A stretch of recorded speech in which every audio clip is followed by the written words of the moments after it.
আসসালামু আলাইকুম। Hi everyone. সবাই কেমন আছেন? ভিডিওর থাম্বনেল থেকে আপনারা সবাই বুঝে গেছেন। এবার আমরা কোথায় যাচ্ছি?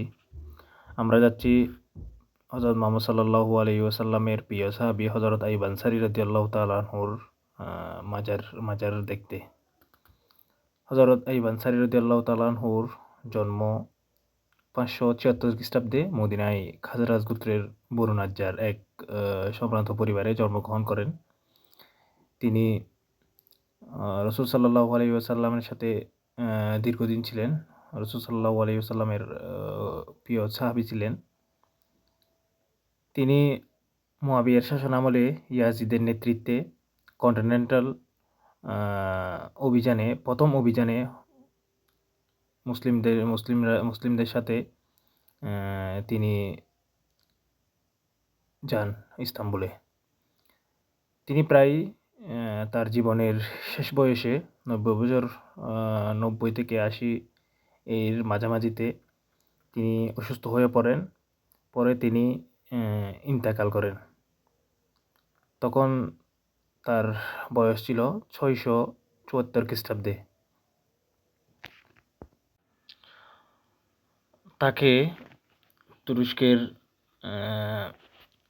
তুরস্কের ইস্তাম্বুল সিটিতে আইয়ুব সুলতানের পাশে দাফন করা হয়। বর্তমানে তুরস্কের ইস্তাম্বুল আইয়ুব সুলতান মসজিদ সংলগ্ন এলাকায় তার মাজার অবস্থিত। এটি হচ্ছে হযরত আইয়ুব আনসারী রাদিয়াল্লাহু তাআলা আনহুর নামকরণে মসজিদ করা হয়। এখানে প্রচুর পরিমাণ টুরিস্ট আসে।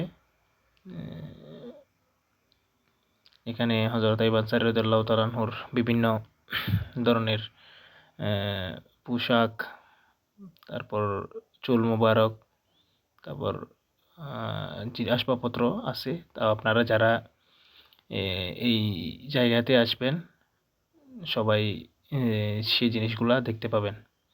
এটা হচ্ছে আইয়ুব আনসারী রাদিয়াল্লাহু তাআলা আনহুর মাজারের শুরুর গেট।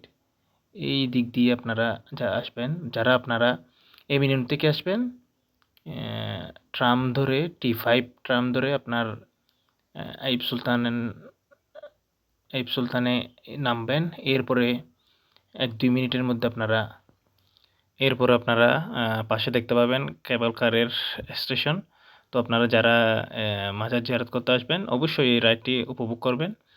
এই রাইডটি যারা আপনারা ঘুরতে আসবেন $১ মতো আপনাদের খরচ হবে। আসা যাওয়া $2। তো আপনারা পাহাড়ের উপরে গিয়ে বিভিন্ন ধরনের সাহাবীদের, বিভিন্ন ধরনের যারা এখানে অটোমান সাম্রাজ্যের যুদ্ধে নিহত হয়েছে তাদের খবর দেখতে পাবেন। তো উপরে আপনারা যাওয়ার পর এখানে বিভিন্ন ধরনের রেস্টুরেন্ট, শপ আপনারা দেখতে পারবেন। আপনারা চাইলে সেখান থেকে কেনাকাটাও করতে পারবেন। আচ্ছা, এতটুকু। ইনশাল্লাহ নতুন ভিডিও নিয়ে আবার আপনাদের সামনে চলে আসবো। ততক্ষণ পর্যন্ত সবাই ভালো থাকবেন, সুস্থ থাকবেন। আর যারা এখনও আমার চ্যানেলটি সাবস্ক্রাইব করেন নাই, দয়া করে আমার চ্যানেলটি সাবস্ক্রাইব করে পাশে থাকা বেল আইকনটি ক্লিক করে দিবেন, যাতে আমার নতুন ভিডিওগুলো আপনাদের সামনে আপনাদের কাছে চলে যায়। সবাই ভালো থাকবেন। আসসালামু আলাইকুম ওয়া রাহমাতুল্লাহি ওয়া বারাকাতুহু।